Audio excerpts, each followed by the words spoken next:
So while political pundits pontificate about election results, thousands of high school students around the country have been hard at work forecasting their own. Dan Grossman shows you the world of political fantasy football and how it's engaged high school students in the political process before they can even vote. If you are willing at home to flip your cameras on, that would be awesome. In this most untraditional of years, Dan, are you going to want to be able to see this at all, or is the footage going to be okay? we got to sit in on teacher Chris Stewart's high school social studies class in Minnesota and see what it's like to learn in 2020. I'm going to show you my election map. And how he's managed to engage his students, many of whom are at home, in a political process in which they are too young to take part. I only offer this course once every 4 years. I really do feel like that makes the kids feel like they're part of something special. He calls it fantasy politics. Think a March Madness basketball bracket for the presidential election. It's something fun. It's something different that the kids can kind of get a little competitive about.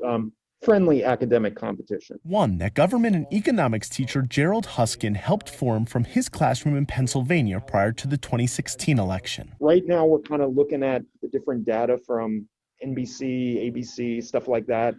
And right now it's saying it looks pretty good for Joe Biden, but we thought that going into 2016. The kids get to draft states in a fantasy football format. They then learn about what's important to their voters, research news articles and polls, and then predict what they think will happen in 2020 based on what they find, putting together their minds and entering the bracket in a nationwide challenge. I filled it out yesterday. I have Biden winning pretty comfortably. It's allowed juniors like Mason to see how different states approach different issues. It's pretty unpredictable, but that's like one of the best parts about this course is that that's kind of politics. It's really unpredictable. And taught seniors like Amber how voter patterns change among different regions and demographics. If you ask me in 20 words or less, why do you teach this course?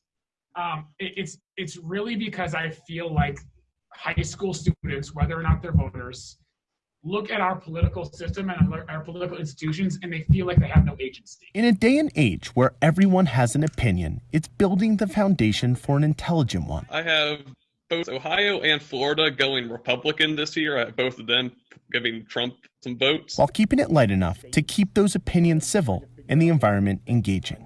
I'm Dan Grossman reporting.